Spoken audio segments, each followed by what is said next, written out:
Oh. Forget something for your project? We've got you.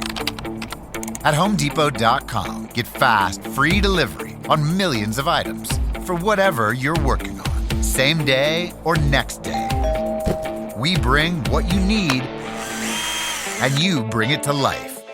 Get fast, free delivery only at the Home Depot. How doers get more done. Order select in-stock items by 4 p.m., subject to availability. This old house is supported by True Green. A thriving lawn doesn't happen on its own. It requires the right combination of seasonal maintenance, nutrient support, and a plan tailored to your lawn's unique needs. True Green's lawn care experts understand exactly what your grass needs to thrive this time of year, from proper fertilization and watering to tailored treatment solutions designed to keep grass lush and pest-free all season long. Whether you're taking measures to keep weeds and pesky insects at bay or giving your turf a boost before the summer heat sets in, the pros at True Green will ensure it's done right. As America's #1 lawn care company, True Green has more than 200 branches nationwide, serving over 2.3 million customers locally. To learn more about True Green's range of lawn care services, visit truegreen.com to create a customized treatment plan that will keep your lawn greener, healthier, and stronger this season. Want an open floor plan? Think again. From LAist and APM, American Public Media, it's This Old House Radio Hour. I'm Jen Largis. Open plans promised connection and ease. Now, people want their walls back. If they have the opportunity, they're going to raise the ceilings. Suddenly, it's out of balance. Hip-hop pioneer Fab Five Freddy's Harlem Brownstone is a time capsule of New York culture. A lot of people come into my house and they say, it feels like a museum, as I think any home should, especially if you have character and flavor, if you get what I mean. Need a new fence? We'll tell you what to consider and how to make sure it's built to last. All of this, plus we're answering your home improvement questions at 877-864-7460. Coming up next.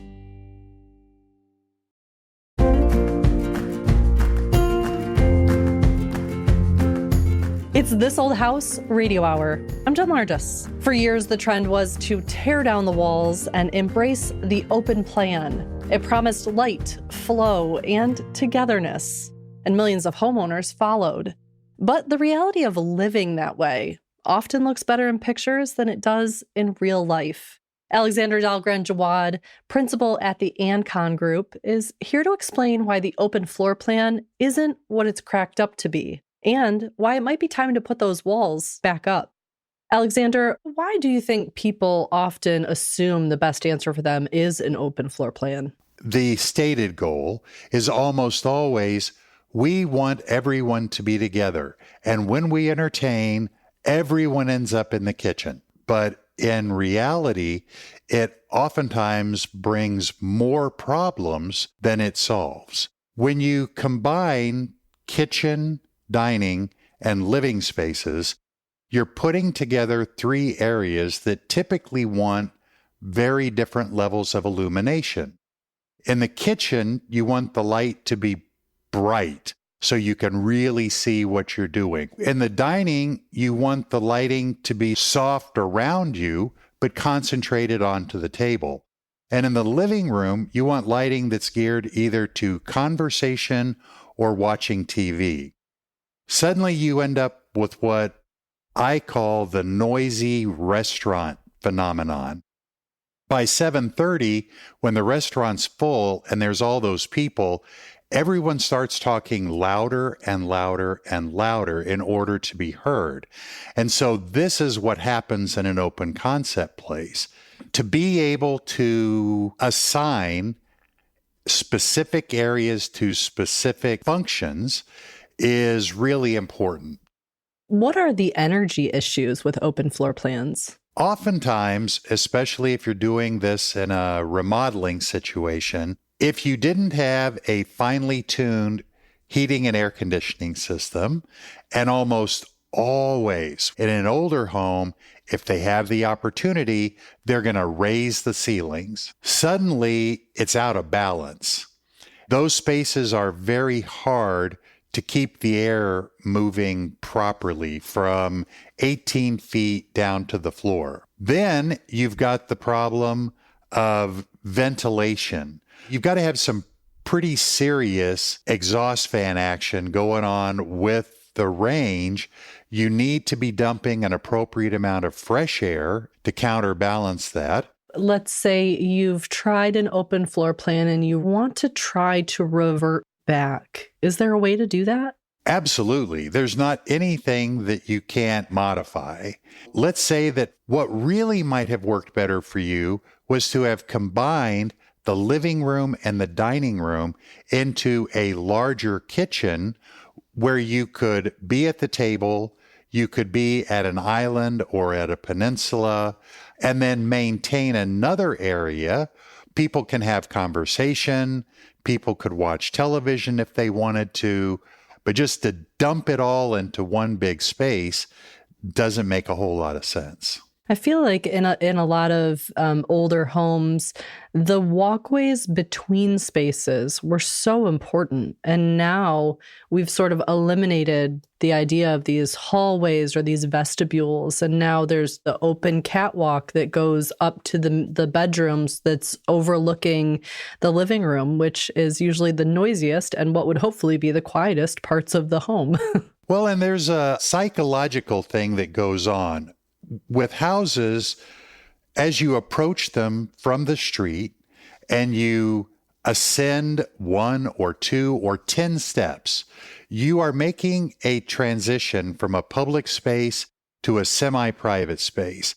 You're going into an entry hall, then you're either introduced into the entertaining rooms or you move on to the more private areas of the house. People behave differently. If you want people to be quiet, you lower the lighting levels. If you want people to behave with their company manners, you don't have 6 beanbag chairs just tossed on the floor.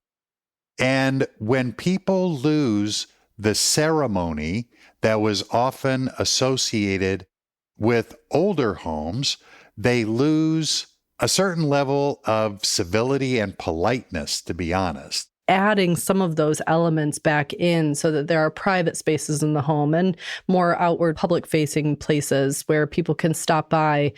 It sounds very nice, I have to say. Well, one of the other things that's so important about that is we are also giving up security. So people will have expanses of glass at the entry to their home, which then allow anybody to see everything that's going on in there. If you're someone at home alone, we tell our kids, don't answer the door. They certainly may not open the door, but they're probably going to walk up there to it. When you live in one gigantic room, you give up a lot for the little bit of, gee, I don't want to be in the kitchen alone experience. Always a quest for us to think about how we live and what makes the most sense for us instead of just what's on trend. So we appreciate that conversation. Thank you very much. That was Alexander Dahlgren-Jawad from the Ancon Group, a design and construction company in Dallas, Texas. For more tips on home design, go to thisoldhouse.com. Right now, we're answering your home improvement and DIY questions. Call us at 877-864-7460. That's 877-864-7460. Or you can leave us a voicemail anytime. Hello, you're on This Old House Radio Hour. Hi, this is Lucy from Seven Hills, Ohio, Lucy McKernan. Hi, Lucy. What's your question today?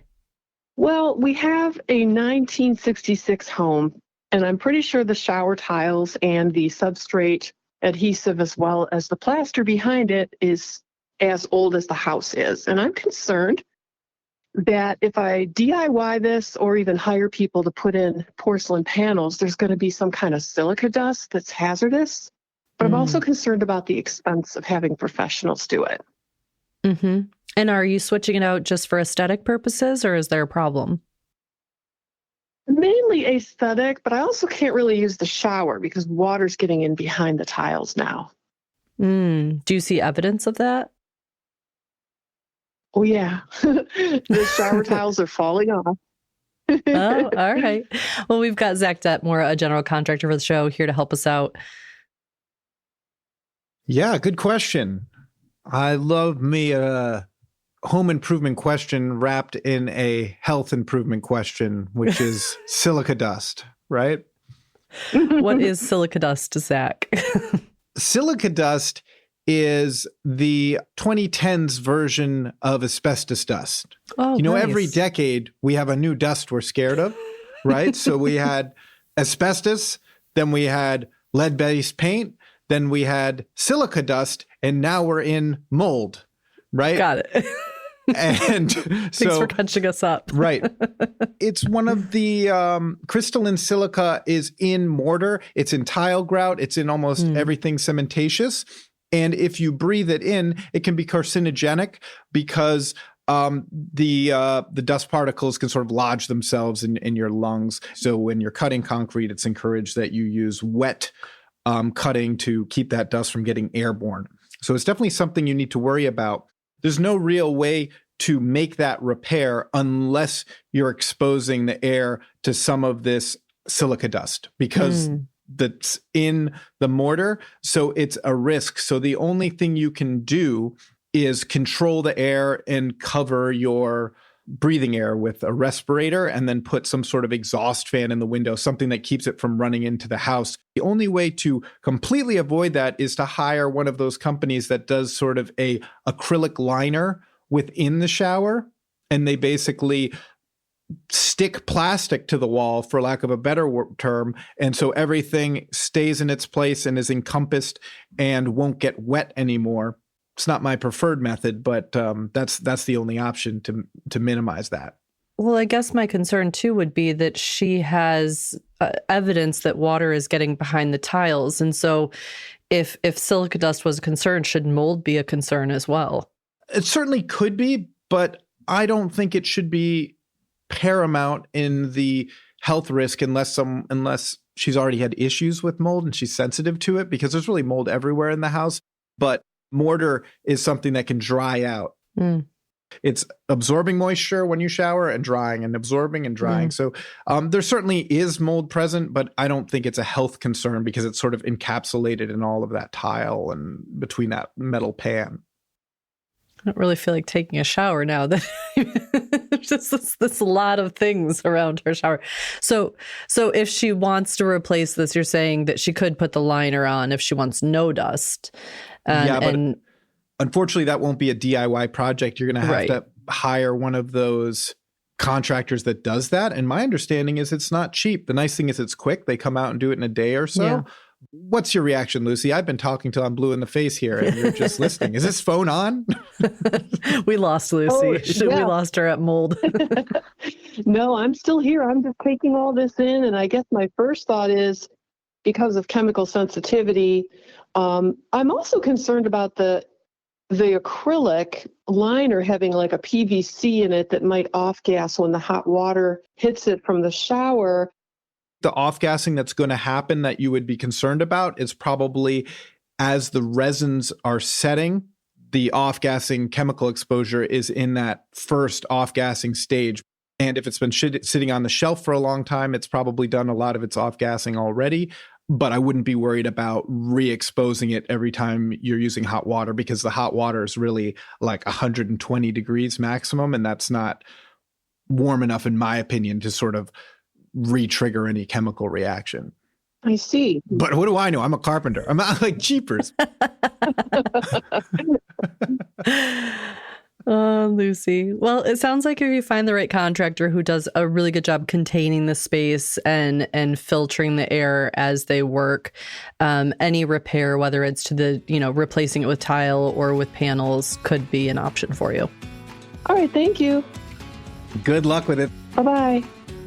Coming up, we answer more of your home improvement and DIY questions. Call us at 877-864-7460. That's 877-864-7460. It's This Old House Radio Hour.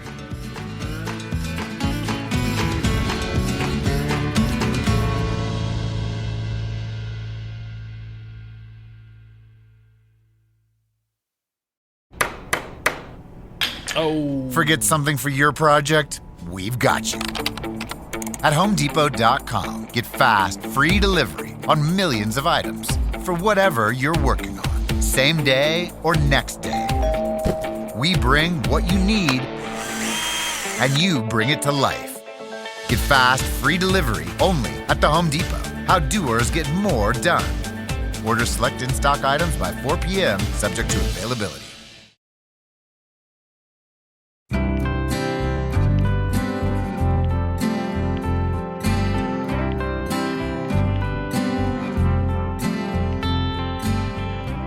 You're listening to This Old House Radio Hour. I'm Jen Largis. Right now we're tackling your home improvement and DIY questions. You can call us at 877-864-7460. That's 877-864-7460. Or you can leave us a voicemail anytime. Hello, you're on This Old House Radio Hour. Hi, this is Alicia DiMatteo from Minnetonka, Minnesota. Hi, Alicia. What's your question today? My question is about a water stain that I have in the ceiling of my basement. I discovered it about 3 winters ago, went down there and kind of noticed this, just a very faint water stain that existed a couple feet in from an exterior wall. It's a walkout basement and was near the walkout side of the basement. So since then, I have been trying to figure out what caused the water stain, carved a hole in the ceiling to see if it was a plumbing issue, maybe, external water line freezing or something like that. Doesn't seem like it's that. I also had an idea to check my chimney, make sure my flashing and everything was good. And so I'm at a point now where I just don't know who to call to take a look at it or what the problem might be. Absolutely. Well, to help answer your question, we have Mark McCullough, the mason for the show, and Zach Detmore, a general contractor for the show, both here to help. Great. Zach, you've seen this before, a mystery stain on the ceiling. Yeah, so I love a mystery stain. Mm-hmm. So true. Sometimes these mystery stains are really what keep me in business, you know?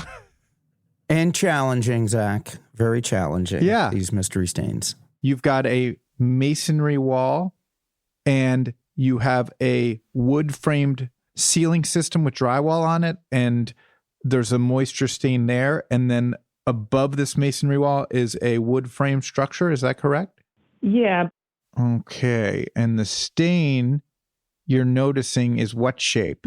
So it kind of starts, like if you follow it coming in from the outside wall, it kind of starts as like a circle, like a 2.5 foot wide circle. And then you can see the water kind of coming back into the interior of the basement. It's following a drywall seam. So then it kind of makes a long, skinny line that goes back another 3 or 4 feet. Okay, got it. And did this stain appear after or during the winter? Yes. So I noticed it in March. This particular winter was a record-breaking snow winter here. We had, ice dams everywhere, more snow than ever. So that's kind of why I went to chimney, thinking, something related to an ice dam. Zach is celebrating. Okay. He's got a lead. Okay, Jen and Mark, what do you think? I think we got the pieces we need. Okay, as do I. Just a little information on how I inspect and look for leaks, and I may be stating the obvious, but I always start at the top and work my way down, so I do a process of elimination. In relation to this one, what I would do is I would check out the concrete cap on top of the chimney. Those do develop cracks, and as snow sits on top of that concrete cap, of course, when it melts, it'll find those cracks and lead into your house. After that, water always looks for the least path of resistance. And once it finds it, it'll work its way down into an area of the house that would be tough to correlate, only because the leak is over here, but the masonry is over there. One of the obvious things to me that I look for is what we call efflorescence. If I see, which is a white chalky substance, and it's a chemical reaction between the lime that's in the mortar and the clay that's in the brick, and it's activated by water. So all that indicates leak to me. And then again, after that, see what the possibilities are of the water traveling. And my brain's a little stuck right now because I actually have a mystery leak in my office.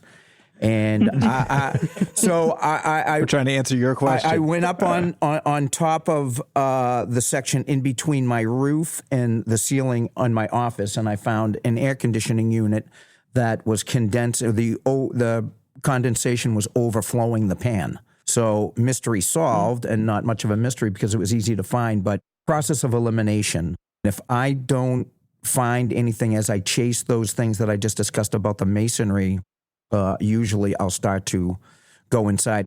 Is there any further action that's needed if she traced the stain and it's not growing and she knows it came during winter when there were a lot of ice dams? Yeah. Could it have been a singular event that isn't...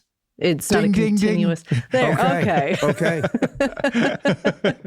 You got it, I think. Yeah. So that's what it sounds like. We're all like sort of jumping around these facts, which are, it's extremely cold where you are. When your house is being heated, the air is rising, right? That heat is going up through the house, which means in your basement, at the weak spots, there's actually a vacuum happening. So think of it like any little hole, maybe it's masonry, maybe it's siding, maybe it's something else, is sucking in, and it's sucking in moisture when it's doing that. And that moisture, as soon as it gets into that warm flooring system, condensates.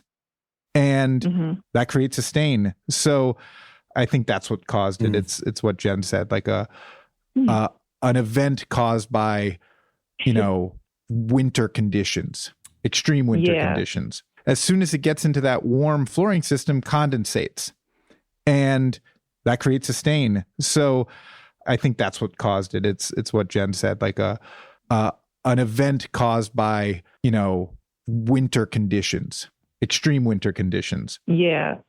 Alicia, we appreciate your call. Good luck. Yeah, thank you so much for taking the time. I appreciate it. Absolutely.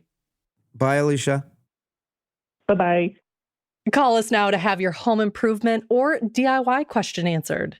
877-864-7460. That's 877-864-7460. Or leave us a voicemail anytime.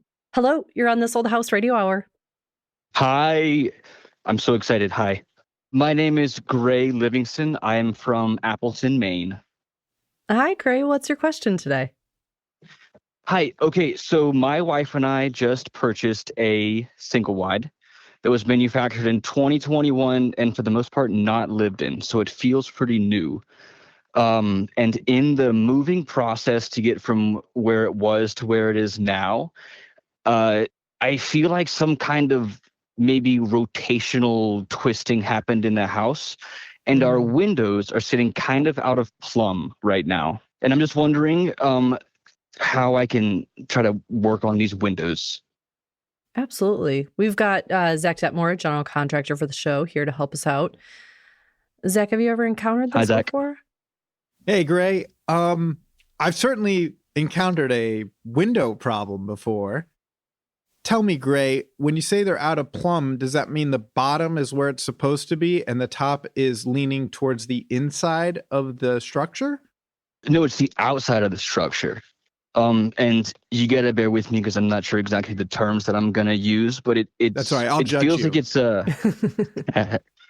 it's a mold window unit, so it's all one. Oh, mold! And it's got we went straight for the fancy terms. Oh, I looked this up. Don't worry.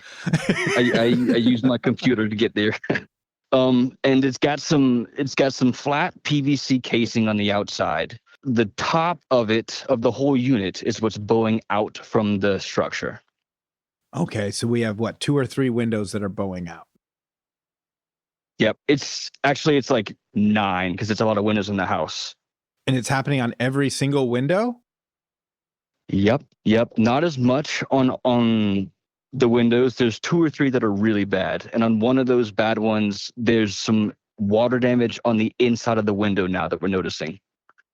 Is there a J channel under the vinyl before it transitions to the casing? And a J channel basically would look like a 3/4 inch piece of vinyl running horizontally that the casing would sit below. Yes, it is. Yes, there is one of those. You have that. Yep. Okay, so is the casing sticking out past the J channel enough that you could, look into the hole? Or is it just like slightly further out than the bottom is? On the one worst window, you can look into the J channel, I think. And on the rest of them, it's not that bad. We'll just assume that this is similar to a stick-built house, meaning that it has a new construction window. And a new construction window basically has a flange around it. We're assuming it's vinyl. So basically, there's this flange, and it's called a nailing flange a lot of times because you nail through it to hold it in place. And you basically, the hole for the window is smaller than the nailing flange, and you just push this unit in and nail around the perimeter, and that's what holds the window more or less in place. And we're assuming that flange and the whole unit has come away from the sheathing, and the vinyl is still fastened to the sheathing. So my hope is that this casing you're referring to covers the nailing flange such that you could remove the casing but leave the vinyl siding in place. Do it on one window that's in a discrete location, and if you never get around to fixing it, your wife doesn't have to look at it every day. And take that whole thing off and then assess what's going on.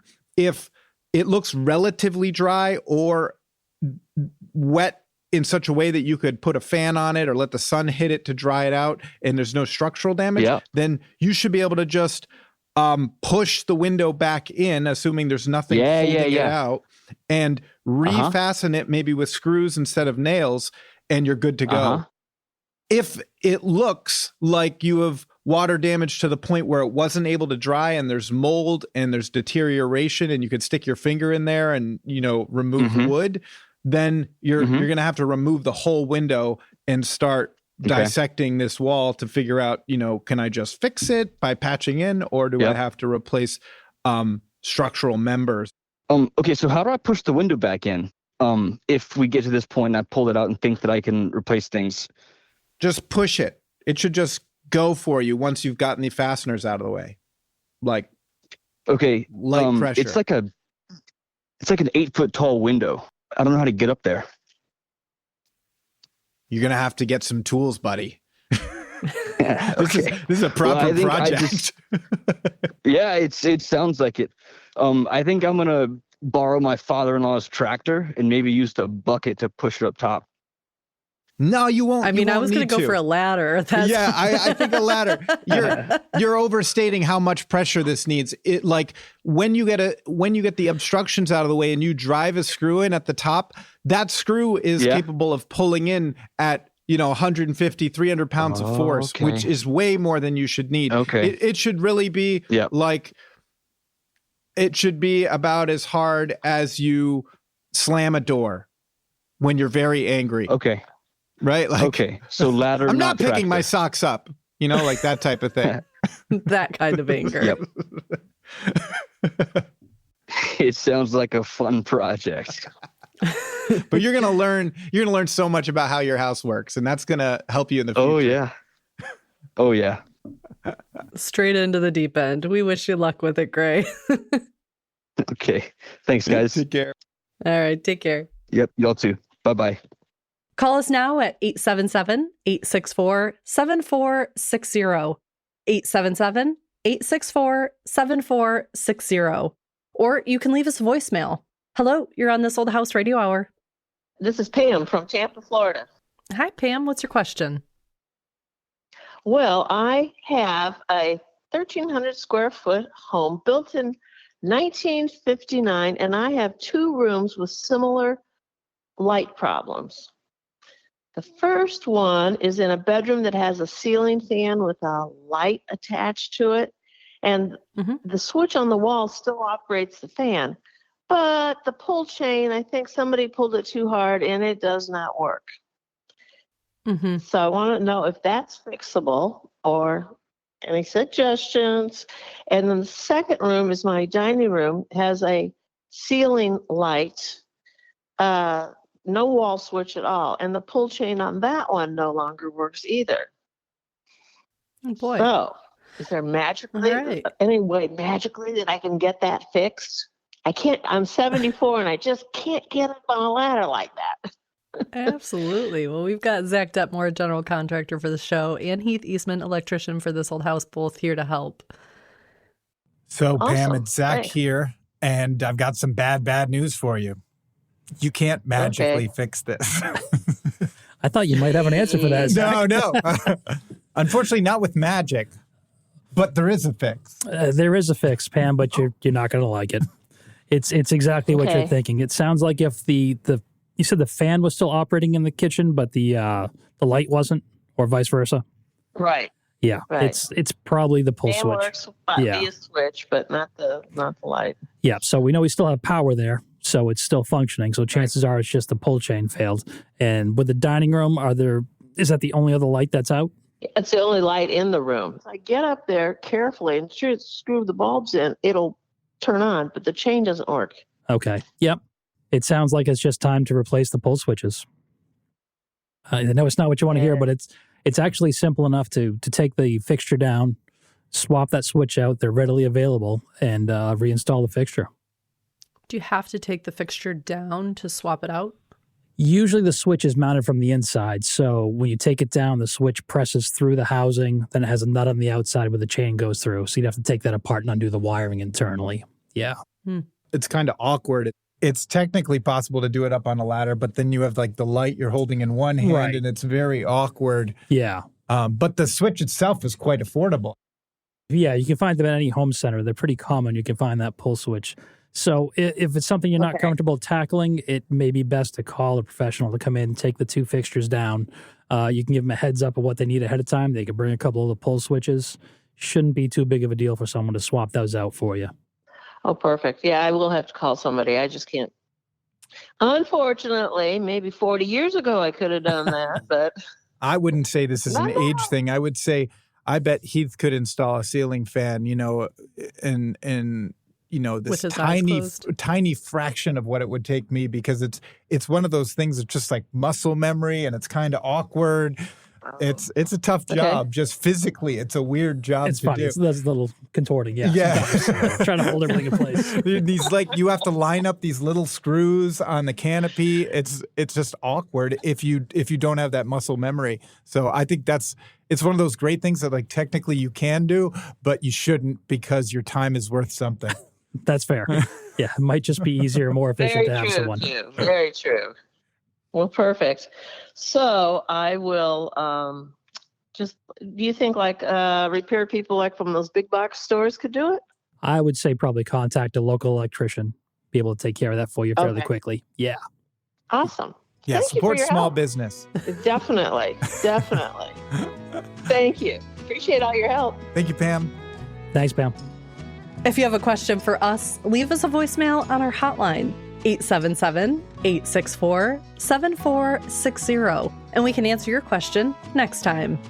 Coming up, hip-hop pioneer Fab Five Freddy shows us his old house. I went to the Metropolitan Museum and walked around, and you could see where this inspiration for the design of the house came from.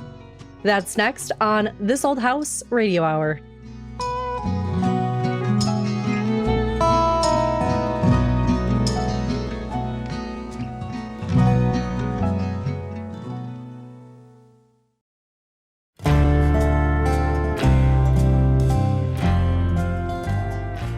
It's This Old House Radio Hour. I'm Jen Largis. Coming up, if you're in the market for a new fence, you've got options. We'll help you decide which one is right for you. But first, we go to Harlem and the brownstone of hip-hop pioneer and artist Fab Five Freddy, a home that doubles as a living shrine to the city and the culture he helped define. My name is Fred Brathwaite, known to most as Fab Five Freddy, and this is my old house. I've been living here in Harlem a little over 20 years. This was a major grown-up step, buying a home up here in the Sugar Hill area of Harlem. Perhaps America's most well-known neighborhood is because a lot of really important stuff happened here, particularly when African Americans moved up here, part of what's known as the Great Migration. Black folks were getting away from the South and all that nightmare, just a very storied area with a lot of jazz songs that mentioned Sugar Hill, and it was just a place where the well-to-do and some very noted people were fortunate enough to live. This house was roughly built early 1900s. Even though they call them brownstones because they typically do have brown stone, which is on the facade of the building, mine is a limestone, so it's like a light grayish. I was fortunate enough to have all the original woodwork, and I'd say 80% of it is still in place and intact. It's an education process, and as you learn more, you become like, oh, this room has bird's eye maple, and this room is mahogany. And you learn and then become more aware and attuned to the upkeep. You could see that there were areas of the house where the wood had gotten really dark in certain spots just from years and years of wear. A friend of mine who was like vintage furniture dealer, he actually gave me a small container of this cotton cleanser, substance that you can put on the wood and it would clean it, bring the wood back, but still leave the patina and all that. We probably went through about 5 gallons of it. During the time I'm doing this at the house, learning about the wood and the different strains, I went to the Metropolitan Museum and walked around, and you could see where this inspiration for the design of the house came from. And I'm like, oh my goodness, I have this kind of wood, because there's a lot of detail, the beads and this motif. You realize these things are all made individually, and you see how much this stuff costs to do, and you just get an understanding of what it would cost to replicate woodwork at this level now. Just insanity. On my main entry floor, there's a small space in between the living room, if you will, and the dining room called the music room. And there would be an upright piano in that room. The radio didn't exist, nor did the television, and you didn't have records or nothing. So a little musical entertainment after dinner was a part of how people got down. And then there was also a dumbwaiter, so the meals could be brought up from the ground floor where they would be cooked, and it would come up in like a little elevator. You get a sense of how it was back in the days when these homes were built. Being an artist, my walls are covered with a bit of my own work gifted to me by friends. I've got a series of photos. So my dad was close to the jazz scene, and Max Roach, a childhood friend of my father's, was my godfather. They would have these jazz gigs. One of my dad's friends had a 35 millimeter camera with color slide film in the early 50s and shot photos at these jazz gigs. And I'm talking people like Miles Davis, Thelonious Monk, Max Roach, and many others. So there's a suite of about 15 photos. They kind of surround my bed. They're looking down at me, and it's a vibe, really, because a lot of what I've absorbed as a young kid came from being around my dad and his friends and hearing this jazz music and hearing these stories. And then I kind of grew up in what I like to consider a jazz household. A lot of people come into my house and they say, oh, it feels like a museum, as I think any home should be, especially if you have character and flavor, if you get what I mean. There was a book written called Down the Upstaircase, and the gentleman who wrote the book, his name is Bruce Haynes. His family was a prominent Black intellectual family during the time of the Harlem Renaissance. His grandfather was the first Black man to get a PhD from Columbia University. The grandfather lived in this house and would entertain W.E.B. Du Bois. So it's about the grandson growing up in this house and his story about his family. You think of all these houses, there's all this history, there's many people who lived here that you unfortunately never really know much about any of these people. Billie Holiday did actually spend some time here. George Edmund Haynes' son had some kind of friendship or whatever, or just extended, hey, baby, crash here. It wasn't like she was living here, but she did spend a few weekends. It's like if the walls could talk, this is the book. In the history of African Americans, Harlem became such a significant epicenter. And what creates the Harlem Renaissance is this celebration of a huge explosion of music and cultural output that had never happened before.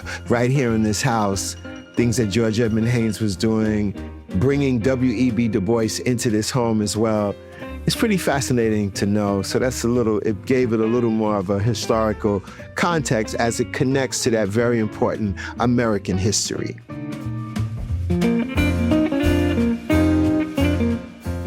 That was Fab Five Freddy. His memoir, Everybody's Fly, A Life of Art, Music, and Changing the Culture, is out now from Viking Press, wherever books are sold. Before you dive headlong into a home improvement project, it does help to understand the basics so you can make smart decisions about design and material and cost. We call it 101. And today we're talking fences. Brian King from Stronghold Fences in Houston, Texas, joins us now with what you need to know to get it right the first time. So Brian, what's one detail people overlook when installing a fence? Sprinkler systems. A lot of homes, they sprinkler systems does your sprinkler system hit your fence throughout the day or throughout the night? And I can see the marks on the fence where the sprinkler just cuts right across the fence. And I'm like, hey, we need to get these sprinkler systems back, because every time you turn them on, it's just rotting out the fence. It's just wet and it's knocking off the stain. Now your stain is lasting 2 years, and now you like looking at us like, hey, it's not working, but look at the rest of the fence, though. It's just in this one area where the stain is coming off. So what are the most popular kinds of fences? So we have privacy fences, which are going to be wood fences and vinyl fences. We also have boundary fences, and most of those fences are aluminum and iron. That is going to be more, just a decorative style fence with the pickets that come down from it. There are many different styles, many different heights for a iron and aluminum fence. And the difference between the two of those are going to be, just iron and aluminum. Iron is going to be a lot stronger than the aluminum, but it is going to prone to rust and rot. And then you have aluminum that it won't rust or rot because of the material and process that it goes through, but it's not as strong as the iron fence. Vinyl is going to be on a higher end just from the materials that's used. I mean, it's a really good fence material. Overall, it's going to last probably the longest out of all the fences, because it's prone to not rot and rust. So just over time, it's just going to last much longer than a wood fence and an iron fence. I've even seen a lot of the vinyl fences that are carried here now have a wood look to them, and come in darker colors. So you can kind of customize it to be the long lasting, material, but maybe have a more natural look so that you can achieve the best of both worlds. Absolutely. And what do privacy fences versus boundary fences look like? So privacy fences, basically you don't want anyone to see into your property. And, that just, if you're out in the backyard having fun with the family, people passing by, they can't see you back there. A boundary fence is going to be pretty much like the opposite. It's a security fencing that protects the property, but you aren't getting much privacy from that. So it just depends on what the homeowner is actually trying to achieve. I know a lot of people with pets either want a privacy fence because they don't want their dog barking at everybody that walks by, or they want a boundary fence where they don't feel like the yard is enclosed, that they can still see through, see out, but they have the ability for their pet to be contained within the yard. Yes. So when you're installing a wood fence, is it true that you have to have the good side of the fence, like the finished side of the fence, facing away from your yard? Is that true where you live as well? Here, we don't have any restrictions on that, but I would prefer the railing to be facing inside the yard, because my thinking is that railing looks like a ladder to me. You got rails you can climb over. For safety, I would just prefer that to be inside the yard. It's a lot harder to climb over on the smooth side or the good looking side. Now, homeowners do split the side fence most of the time, the back fence, with their neighbors. We call that a good neighboring style fence. Most of the time, your neighbor pitches in, which is great. The neighbor pitches in the cost. And instead of just facing the fence one side, we can flip the panels around. Every homeowner gets a good side and gets a railing side. And what do you do when there's a neighbor that maybe already has a fence, but someone wants to enclose their backyard with a solid fence all the way around, and they don't want the mismatch of the neighbor's fence and then a patching in their style? Do you go fence to fence? Do you encourage them to talk to their neighbor? And that's funny you mention that, because we are dealing with a conversation with a neighbor like that now. They don't have any kind of communications with their neighbor. So they were asking yesterday, could they just butt up a fence right next to the one that they have? If that other neighbor leaves their fence up, you have growth that's growing in between those two fences. You might have a tree that's partially grown in between those fences. That could cause a problem later on, because now one fence might start leaning to the left, one fence might start leaning to the right, and all that weeds and grass will just start growing up between that fence, and over time it's just going to weaken the fence out. So once you get your fence installed, what do you do if you see a portion of it starts sagging? Is there anything you can do to repair it, or do you have to replace it? So we're dealing with a customer right now that just got her fence done. Well, she bought a house a year ago, and then the fence is leaning now. The cause of that is the depth of the hole is not 2 feet deep. So for standard 6 foot, 6.5 foot tall fences, we need to go 2 feet deep. I believe I checked it yesterday. I think it was like 14 inches deep. Even just a lot of people, oh, it's not that much. It does. It's a problem, because now the whole fence is leaning. It's not even a year old yet. In her situation, what I told her, the posts need to be set deeper in the ground. We could do that and put everything back. But just imagine us taking all the panels off and to just reuse them again. We pulling nails out and stuff like that. Yes, the post will be in the correct depth and it will be stronger, but now the panels are weak because we pull nails out and re-putting nails back in. We can't guarantee that that's going to hold up. I know one of the weakest parts of a fence sometimes can be where the gate attaches. Mm-hmm. How can you specifically prevent a gate from sagging? Well, I would say instead of using a wood post for your gate, to use a steel post instead of a wood post. And that's what we've been doing for like the past 3 years. We've been using square steel posts, heavy duty, and I believe it's like a Schedule 40 that we put down in the ground. Most of your sag is going to come from the post. And then on the second part of that, it's going to come from whether you use a steel gate frame or a wood gate frame.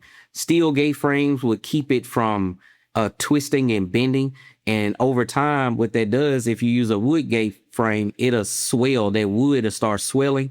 And now you're having some issues there when the gate with the post. And that's when the homeowners have issues opening and closing the gate. It's from those two.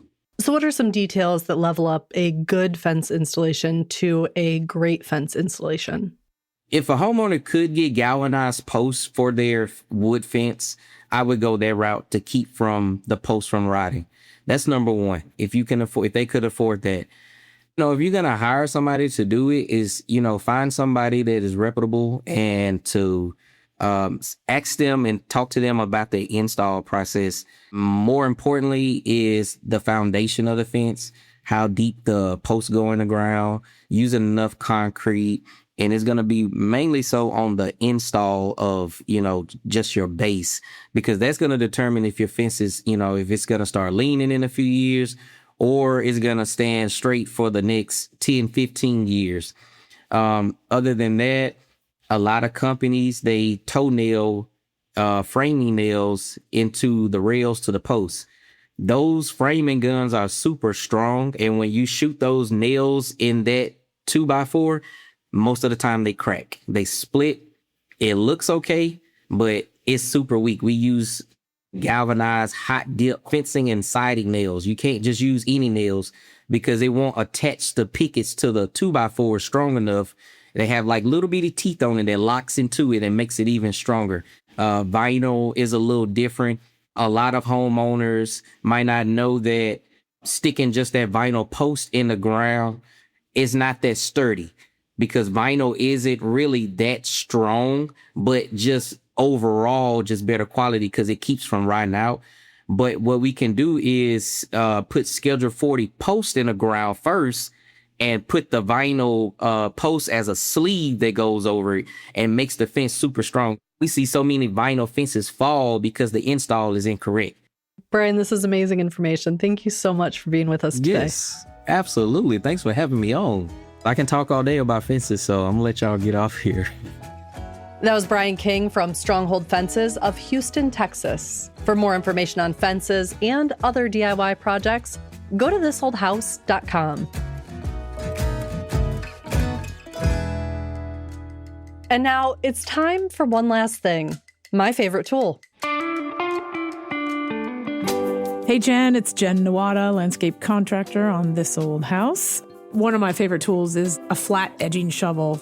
It's shorter than your normal shovel with a longer pole. It has a little handle at the top, like a D-shaped handle, and then it travels down to a metal plate that's anywhere from like 6 to 8 inches. It's just super strong, really makes a nice, clean, defined slice between grass and a bed. And what I also use it for in the winter is to chop up ice, somewhere where your snow shovel is not going to be able to maneuver ice around.